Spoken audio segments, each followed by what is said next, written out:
sahbihi ajma'in. Ikhwas sekalian yang dimuliakan Allah, kita memasuki bab baru dari kitab Taisirul Alam Syarah Umdatul Ahkam. Bab yang ke-24 yaitu bab al-faraid. Babul faraidi. Bab tentang ilmu faraid, ilmu waris, pembagian waris. Setelah kita bahas bab wasiat, wasiat itu adalah pemberian dari seseorang kepada orang lain yang dilaksanakan pemberian itu atau diberikan pemberian itu setelah dia meninggal, itu namanya wasiat. Seperti bahasa Indonesia, wasiat itu pesan. Sedangkan setelah itu dibahas oleh mu'allif tentang babul faraid, tentang ilmu waris atau harta pusaka. Al-faraid jam'u faridah. Faraid dalam bahasa Arab itu adalah jamak dari kata-kata faridah, bimakna mafrudun wal mafrud al-muqaddar li'anna al-fardu at-taqdir. Faraid itu jamak dari faridah, dan faridah ini maknanya adalah mafrudah, yang ditetapkan, al-muqaddar, yang telah ditentukan. Li'anna al-fardu at-taqdir, karena fard dalam bahasa Arab itu maknanya adalah menentukan. Faka'anna ismuha mulahad fi qawlihi ta'ala nasiban mafruḍa. Dan nama faraid ini seolah-olah terinspirasi dari firman Allah nasiban mafruḍa, bagian yang telah ditentukan. Adapun secara definisi dalam ilmu fikih, al-faraid huwa al-ilmu biqismatil mawaris baina mustahiqiha. Faraid adalah ilmu yang membahas tentang pembagian harta pusaka, harta peninggalan yang dibagi untuk para ahli waris, orang-orang yang berhak untuk mendapatkan warisan. Wal aslu fiha al-kitab liqaulihi ta'ala a'udzu billahi minasyaitonir rajim la tadruna ayyuhum aqrabu lakum naf'an. Di antara dalil tentang ilmu faraid adalah firman Allah Subhanahu wa taala dalam surat An-Nisa ayat 11. Allah berfirman, la tadruna ayyuhum, kalian tidak mengetahui siapa di antara mereka, di antara ahli waris, aqrabu lakum naf'a, yang lebih banyak memberikan manfaat untuk kalian. Ya. Was sunnah di hadis Ibnu Abbas al-Ati. Ada pendalil dari sunnah itu nanti hadis-hadisnya akan dibahas pada pembahasan ini. Kemudian al-ummah ajma'at ala hukmiha atau ahkamiha, dan umat Islam telah sepakat tentang hukum-hukum waris ini. Semuanya disepakati, bagiannya bapak berapa, bagiannya ibu berapa, bagiannya anak berapa, laki-laki, anak perempuan berapa, dan seterusnya. Walamma kanatil amwalu wa qismatuha mahdul atma' wa kana al-mirathu fi mu'dhamil ahyan lid-du'afa wa qasirin tawallallahu ta'ala qismataha bi nafsihi fi kitabihi mubayyinatan mufassalah hatta la yakuna fiha majalul ara'i wal ahwa. Pembagian waris itu merupakan hal yang sensitif, yang sangat rentan terhadap perpecahan dan perselisihan. Kita sering dengar orang gara-gara rebutan waris saling bunuh-membunuh antar saudara, antar kerabat. Hubungan keluarga jadi retak gara-gara rebutan waris. Seseorang bisa bercerai dengan istrinya gara-gara waris. Oleh karena itu, dan ahli waris tidak semuanya orang yang mampu membela diri. Banyak ahli waris yang masih bayi, masih kecil atau kusar, orang-orang yang belum mampu mengatur harta mereka. Ini kalau nggak diatur bahaya. Mentang-mentang masih kecil dikasih permen doang, tanahnya diambil sama kakaknya, sama pamannya, sama saudaranya, dan seterusnya, bahaya. Oleh karena itu, Allah Subhanahu wa taala sendiri yang langsung menangani masalah ini. Bukan siapa-siapa, Allah yang membagi. sehingga tidak ada kesempatan lagi bagi mereka yang akan berbuat curang bisa masuk di situ, kecuali dengan cara menipu, cara memperdaya. Tapi untuk hukum tidak mungkin. Oleh karena itu satu-satunya hukum yang dijelaskan secara detail dalam Al-Quran adalah tentang ilmu waris. Disebutkan si fulan yang berhak mendapatkan setengah, fulan. Yang dapat sepertiga, fulan. Yang seperempat, fulan, dan seterusnya. Disebutkan secara detail dan tidak ada hukum yang lebih detail yang ditentukan dan disebutkan dalam Al-Quran melebihi hukum waris.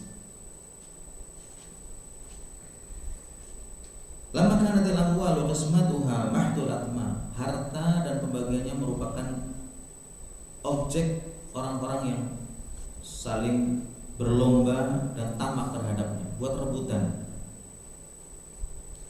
Wa kana al-mirath fi mawdhi'il ahyan lid-du'afa, dan kebanyakan harta pusaka itu diberikan untuk mereka yang lemah, perempuan, anak-anak, ya. Dan biasanya mereka belum mampu membela hak mereka.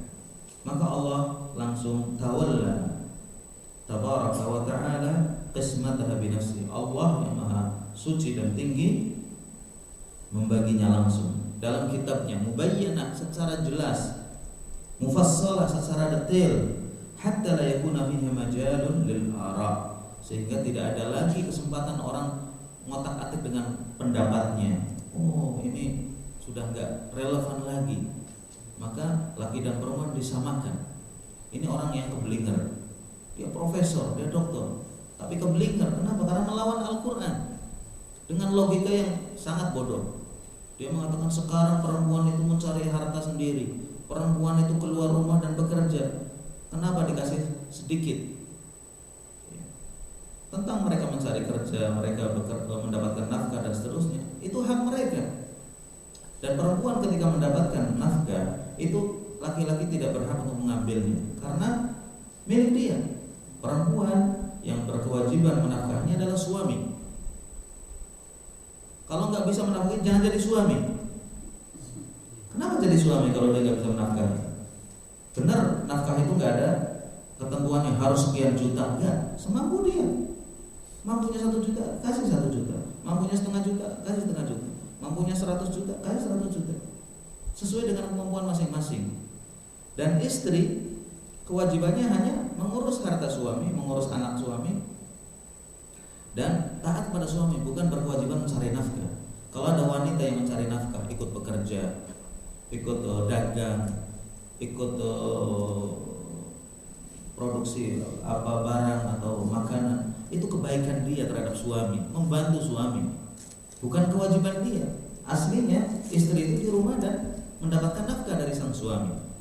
Jadi sangat zalim seorang suami yang mengambil harta istrinya, dia makan, dia pakai, bahkan kadang-kadang menguasai. Lebih parah lagi, dia nikah lagi dengan harta istrinya. Alhamdulillah. Ini nggak tahu malu. Sudah dia nggak ngasih nafkah, sudah memakan harta istrinya, menyakiti istrinya lagi dengan menikah dengan orang lain. Pakai uangnya, bilangnya untuk beli sawah, padahal beli cincin. Alhamdulillah. Jadi ini nggak pantas jadi suami orang seperti ini. Di mana mukanya ditaruh, di mana orang seperti ini? Lebih baik membujang. Dia haram hukumnya menikah orang seperti ini. Karena nikah itu dari wajib sampai haram. Orang yang haram menikah diantaranya orang yang tidak bisa memberi nafkah dan mendzalimi istri. Ini haram menikah, sudah jadi bujangan aja. Lebih baik jadi bujangan daripada mendzalimi orang, ya kan? Kalau dia jadi bujangan gak mendzalimi orang, paling dia nahan diri, tapi gak menyakiti orang. Kalau dia sudah menikah, istrinya disakiti, istrinya gak dikasih nafkah, bahkan hartanya ditipu sama dia, apalagi untuk nikah lagi menyakiti dia, ini bukan pahala yang dia peroleh, dosa. Oleh itu hati-hati, antum semuanya suami atau mungkin calon suami. Jadi hati-hati, nikah itu bukan hal yang hanya menyenangkan saja, tapi tanggung jawab di balik itu. Tanggung jawabnya bukan dunia doang, akhirat juga. Oleh karena itu ketika orang menikah, dia mempersaksikan Allah sebagai saksinya. Mitsaqan ghalidha, akan dengan disebut mitsaqan ghalidha, perjanjian yang sangat kokoh, karena Allah yang menyaksikannya atau yang menjadi saksinya. Dan tanggung jawabnya bukan hanya di dunia dengan mertua, dengan keluarga besar istri, enggak, di akhirat. Oleh karena itu kalau orang menikah dengan lebih dari satu istri, kemudian dia tidak adil, itu nanti akan datang di hari kiamat dengan posisi pundaknya miring. Ketahuan ini, orang pada tahu ini berarti dulu nikah dengan lebih dari satu orang dan gak adil. Dua atau lebih. Ya, dua atau lebih. Kalau dua mungkin miringnya dikit. Kalau lebih dari itu mungkin gak adil, oh bahaya. Oleh karena itu ittaqullaha fin nisa. Berhati-hatilah kalian terhadap wanita, amanah di hadapan Allah Subhanahu wa taala. Ya, sebelum di hadapan mertua dan anak-anaknya. Kalau menikah dengan janda, anak-anaknya juga tanggung jawab dia. Ya. Artinya udah dengan segala resikonya. Ketika dia memilih janda dan janda ini punya anak, ya sudah dia harus siap untuk mengayomi istrinya, ibunya juga anak-anaknya. Jangan maunya ibunya doang, anaknya dicampakkan. Benar, anak ini adalah kewajiban bapaknya yang asli. Kalau bapaknya masih ada, kalau sudah meninggal, ya sudah, antum harus tanggung jawab semuanya, sekolahnya, pendidikannya, ya, semua kebutuhannya antum penuhi. Kalau nggak mampu jangan cari janda yang punya anak. Gitu. Iya. Jadi kalau memang nggak mampu jangan coba-coba. Kalau mampu silahkan. Memang dalam Islam dibolehkan sampai 4. Allah Subhanahu wa taala berfirman, "Fankihu ma taba lakum minan nisa'i mathna." Allah pertama nyuruh 2, bukan 1. Wa thulatha, kalau bisa lagi tambah 3. Wa ruba', enggak apa-apa 4. Fa in khiftum alla ta'dilu fawahidah. Kalau kalian pada takut, dan mayoritas kita penakut, satu saja. Fawahidah, sudah 1 qanaah dan bisa mendidik lebih baik daripada 2, 3 tapi mendolim. Benar. Iya. 1 saja kalau nggak mampu. Kalau mampu ya silahkan. Mampu dan mau. Ya. Kalau mampu nggak mau juga susah. Mau nggak mampu juga bahaya. Fa in khiftum alla ta'dilu, kalian takut nggak bisa adil, karena keadilan ini merupakan syarat mutlak bagi orang yang muta'addid, yang menikah lebih dari 1, syarat mutlak dia adil. Adil dalam nafkah, adil dalam kasih sayang secara zahir. Kalau batin, hati yang memiliki Allah Subhanahu wa taala. Hatta Rasulullah tidak bisa membagi hatinya secara adil. Beliau lebih cinta pada sebagian istrinya, seperti Aisyah, seperti Khadijah. Wanita-wanita paling cintai Rasulullah SAW. Ketika Rasulullah ditanya oleh sahabat, "Ya Rasulullah, man ahabbun nas ilaik?" Sahabat ini merasa udah disayang sama Rasulullah. Setiap ketemu senyum Rasulullah sama beliau. Dia pikir dia sahabat paling dicintai Rasulullah. Dia ingin membuktikan benar nggak dia orang yang paling dicintai Rasulullah. "Ya Rasulullah, man ahabbun nas ilaik?" Ya Rasulullah, siapa wanita, siapa manusia yang paling kau cintai? Qala Aisyah. Jawabannya enggak sesuai dengan yang diharapkan. Yang paling saya cintai istriku Aisyah, kata Rasulullah SAW. Wa minar rijal ya Rasulullah. Saya enggak nanya istri, kalau istri itu hak Anda. Maksudnya enggak ikut-ikutan. Yang laki-laki maksudnya, dia pikir saya gitu. Qala abuha. Yang paling dicintai dari laki-laki adalah bapaknya Aisyah. Siapa? Abu Bakar As-Siddiq radhiyallahu anhu. Aisyah yang sudah begitu dicintai Rasulullah, itu pun masih cemburunya luar biasa. Ketika Rasulullah dikasih hadiah makanan oleh sebagian istrinya bukan orang lain, itu pernah nampaknya ditampil sama Aisyah dan pecah, makanannya jatuh berantakan dan nampaknya pecah. Rasulullah nggak marah, senyum dan mengatakan nampan harus diganti dengan nampan. Ya, karena Rasulullah memahami benar Aisyah istri yang paling muda, gadis juga, dan cemburu wajar. Bahkan Aisyah tidak pernah cemburu melebihi cemburunya beliau kepada Khadijah. Padahal Aisyah nggak pernah ketemu dengan Khadijah. Rasulullah SAW menikah dengan istri-istri lain itu setelah Khadijah wafat. Dan subhanallah, itu bentuk kesetiaan Rasulullah terhadap Khadijah. Sekalipun Khadijah umurnya lebih tua dari Rasulullah SAW. Berapa tahun? Sekitar 15 tahun. 40 Aisyah, Rasulullah 25. Gak masalah jadi antum punya istri lebih tua, gak apa-apa. Yang penting baik, solehah, yang penting setia, yang penting taat dan penyayang. Dan Khadijah merupakan istri kesayangan Rasulullah SAW. Sampai Fatimah, Aisyah yang gak ketemu cemburu. Kenapa? Karena setiap dapat makan, setiap dapat hadiah, bikin makanan, tolong kirim ke fulana. Dulu temannya Khadijah, kirim ke fulana dulu, baik sama Khadijah. Kasih makan ke fulana, dulu adalah teman akrabnya Khadijah. Aisyah gak pernah ketemu, siapa ini orang-orang yang dekat dengan Khadijah. Sampai cemburunya seperti itu. Sama istri-istri yang lain gak terlalu, karena dia yang paling di antara yang lain. Tapi sama Khadijah kalah. Karena Rasulullah selalu mengingatkan bahwasanya min hawala. Dia yang membela aku ketika aku sedang ditekan oleh manusia. Khadijah yang membawa dia ke Waraqah bin Naufal ketika pertama kali mendapatkan wahyu. Ketika ketakutan, dia yang memberikan rasa aman kepadaku. Ketika aku kelaparan dan kesusahan, dia yang membantuku. Wa minha walad, dan darinya aku dapat anak. Anak-anak Rasulullah SAW semua dari Khadijah yang hidup sampai besar. Aisyah udah gak bisa apa-apa ketika disebut seperti itu. Dan Aisyah sering bertanya sama Rasulullah, ya Rasulullah, ini padang rumput yang belum pernah digembala dengan padang rumput yang sudah digembala sama orang lain, masa sama? Iya. Ya benar, secara rumput iya, tapi kan bukan itunya saja kan. Nah, kenapa sampai situ? Just kidding.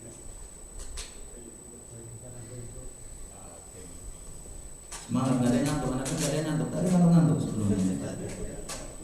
Memang. Jadi Allah Subhanahu wa taala yang membagi langsung kepada hak-hak kepada para ahli waris. Karena rentan warisan ini bisa menjadi sengketa, menjadi musibah karena pembagian yang tidak adil. Kemudian kalau kita lihat ayat-ayat dan hadis-hadis yang terkait dengan ahli waris, pembagian waris, itu benar-benar masalah ini dijaga dalam Islam. Jangan sampai ada kezaliman di sana. Benar, seorang perempuan dia mendapatkan sedikit, sementara laki-laki banyak, ya kan? Dalam Islam, lidzakari mithlu hadzil untsayain. Bagi laki-laki bagiannya 2 kali lipat dari bagian perempuan. Tapi tanggung jawab laki-laki jelas lebih berat, lebih besar. Ini perempuan dapat misalkan 1/4, laki-laki dapat 1/2, atau dapat 1 laki-laki dan 1/2-nya dapat diperoleh oleh perempuan. Perempuan ini nanti akan menikah dengan laki-laki yang dia juga dapat 1. Artinya harta perempuan ini utuh, gak akan keluar. Sementara laki-laki sekali punya 1, dia harus menikah, ngasih mahar, dia harus biayai walimah, dia harus bangun rumah, dia harus cari kerja, mungkin gak cukup. Sementara si perempuan ini hartanya utuh, maka dan akan ditambah oleh suaminya nanti. Jadi sangat adil. Justru kalau dibagi rata seperti hukum di Nasallallahu alaihi di Indonesia, dibagi rata kan, warisan dibagi rata semuanya, laki perempuan, tua muda semuanya dibagi. Ada 10 miliar ya, masing-masing 1 miliar kalau anaknya 10, dibagi rata. Katanya adil. Ini adil menurut versi orang bego. Dia nggak paham tentang kebutuhan mereka itu berbeda. Apalagi kalau yang satu udah kuliah sampai S2, S3, dibiayai lagi sama orang tuanya. Yang terakhir nggak kebagian, cuma SD doang, bagiannya sama. Apa itu adil? Nggak adil. Nggak sampai situ pikirannya. Nah, wal haqqu anna haula'i al-muhawwisin wa jahlul qawanin as-samawiyyah wal awdha' al-ardhiyyah bima lam yasma'u. Ya, tentang orang-orang yang ingin merubah hukum Allah, bahwasanya hukum mereka lebih adil, bahwasanya hukum mereka lebih baik. Itu sebenarnya mereka adalah orang-orang yang bodoh terhadap ketentuan langit, kaidah-kaidah Allah Subhanahu wa taala, dan tidak tahu tentang waqi' di bumi, kenyataan di bumi. Wa hum fi na'iqihim, mereka dalam teriakannya dan dalam bualannya, bayyana imratan ahasat bimarkabi naqsiha fa aradat an tukhrija an syari'atillah wa baina mutadarrifin yuridu tazayyun bil ilhad wa zandaqah. Mereka selalu mengangkat perempuan itu lemah, perempuan itu butuh perlindungan, perempuan itu ini dan itu, sehingga haknya disamakan dengan laki-laki. Tapi tidak lain mereka sebenarnya sedang memperjuangkan pemikiran-pemikiran ateis, pemikiran-pemikiran sosialis, ya, dan mereka menentang Allah Subhanahu wa taala dalam hukum-hukumnya. Fahum la yaqilun, mereka enggak merasa. Wa hadzal ilmu syarif, ilmu tentang ilmu faraid, pembagian waris ini merupakan ilmu yang dianjurkan untuk dipelajari oleh Rasulullah SAW. Di antara hadis yang marfu kepada Rasulullah dari Abdullah bin Mas'ud radhiyallahu anhu, beliau bersabda, ta'allamul faraid, pelajarilah ilmu faraid, ilmu tentang warisan, wa 'allimuhan nas, dan ajarilah manusia tentang ilmu ini. Ya. Dikatakan dalam hadis lain, innahu awwal ilmin yurfa. Ilmu faraid merupakan ilmu pertama yang diangkat oleh Allah SWT, sehingga orang nggak tahu tentang bagian-bagian warisan itu. Dan para ulama telah banyak menulis tentang ilmu faraid ini dan dijelaskan secara detail. Dan ilmu faraid gampang, karena itu cuma bagian-bagian tertentu yang sudah ada pos-posnya dan ada orang-orang yang berhak mendapatkannya. Kemudian ahli waris atau warisan itu dapat diperoleh oleh seseorang karena ada 3 sebab. Falil irthi asbabun thalatha. Untuk mendapatkan warisan itu ada 3 sebab. Kenapa orang dapat warisan?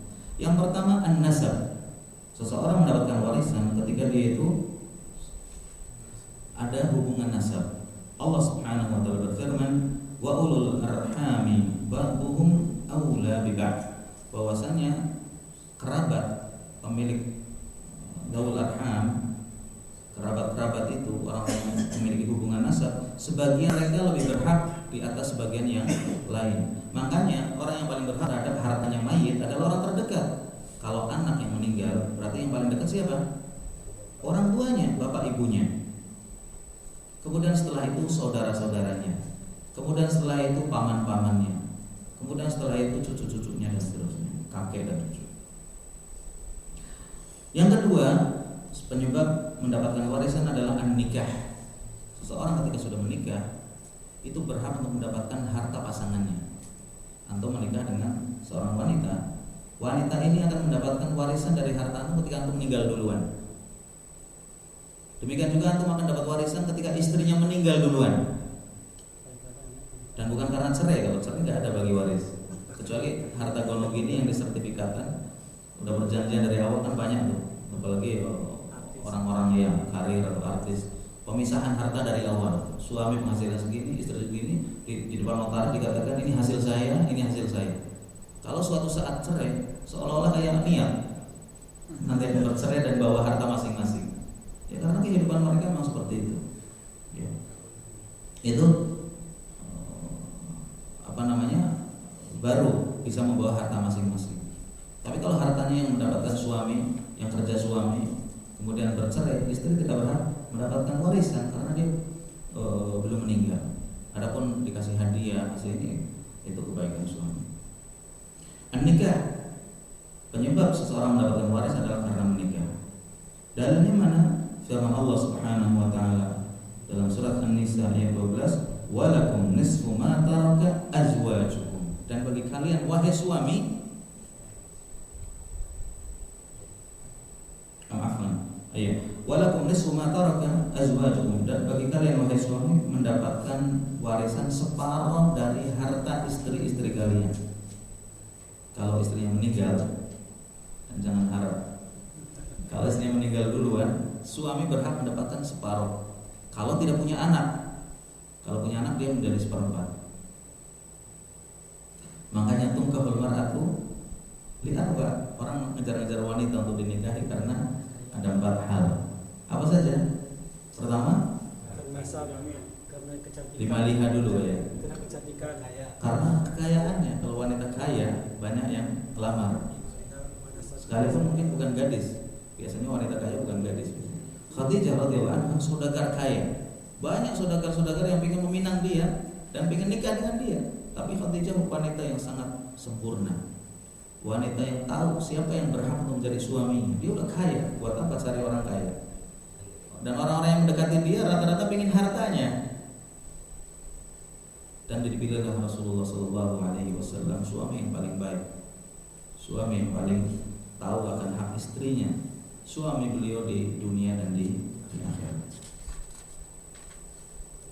Seorang dinikahi karena hartanya. Kalau hartanya banyak yang dekat, biarpun mungkin wajah tidak terlalu. Wali jamaliha, yang kedua karena kecantikannya. Kalau wanita cantik, banyak yang lirik, banyak yang ngirim SMS, banyak yang komen, banyak yang chat, inbox, macam-macam. Makanya jangan pasang-pasang foto-foto cantik di Facebook. Kadang-kadang palsu dia nggak cantik, ambil foto cantik dipasang. Ini juga musibah Facebook itu. Banyak orang tertipu dengan foto yang ada. Foto orang dipasang. Antum jangan sampai tertipu.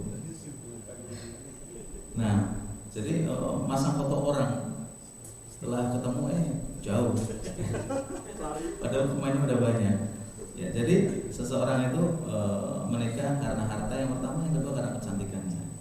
Wali hasabiha, dan karena kedudukannya, keturunan, darah biru lah, darah inilah. Kalau di Lombok apa? Lalu ya, atau kalau di Sulawesi Andi atau apa? Kalau di Jawa Raden atau Raden Ajeng. Ningrat, keturunan Ningrat. Pokoknya keturunan orang terpandang, keturunan. Coba keturunan presiden mau nikah diliput di seluruh media, ya kan? Karena dia anak presiden. Coba kalau anaknya tukang becak, kadang ada yang diliput. Dan yang dilamar mungkin nggak mau nolak karena dia anak presiden atau anak gubernur atau anak hatta, anak kepala desa juga banyak yang menginginkannya. Karena kedudukan di masyarakat merupakan sesuatu yang membanggakan. Wali hasabiha. Rasulullah SAW menyebutkan walidiniha terakhir. Kenapa Rasulullah SAW menyebutkan walidiniha itu terakhir? Karena kebanyakan orang nggak ngelirik karena agamanya, kecuali orang yang Allah beri hidayah. Agama itu terakhir dilirik manusia, ya kan? Coba Abu Faris ini kan? Karena apa? Agama oke, tapi mungkin terakhir. Yang lain juga. Jadi Rasulullah menyebutkan sesuatu yang memang fenomena yang ada seperti itu. Orang memilih karena agamanya biasanya, bukan semuanya, biasanya karena yang terakhir. Walidiniha. Namun Rasulullah SAW mengatakan, fadfar bidzatiddin, pilihlah wanita itu karena agamanya. Benar, harta menarik, kecantikan menarik, nasab menarik, tapi pilihlah karena agamanya. Sekalipun banyak orang tidak meliriknya, carilah wanita yang salehah. Saleh itu gak harus hafal 30 juz, gak harus orang yang punya titel S2, S3 atau S1. Mungkin dia gak lulus SMA atau gak lulus kuliah, tapi salehah, taat sama orang tua dan anak. Bisa ketahuan salehah atau tidak dilihat bagaimana hubungan dia dengan orang tua. Kalau dia taat sama orang tuanya, terutama ibu, ya. Kemudian juga bapaknya, sayang sama saudara-saudaranya, hormat sama keluarganya, itu alamat bahwa wanita ini wanita yang salehah. Tentunya dilihat dari sholatnya selalu dijaga, puasanya, apalagi dia rajin melakukan yang sunnah, bukan yang wajib saja. Kemudian pakaiannya, salah satu parameter yang sangat kuat untuk kesolehatan seorang wanita adalah pakaiannya. Ya. Jilbabnya rapi. Kalaupun dia mungkin belum jilbaban karena bodoh dan nggak tahu, tapi minimal dia sangat menjaga harga dirinya.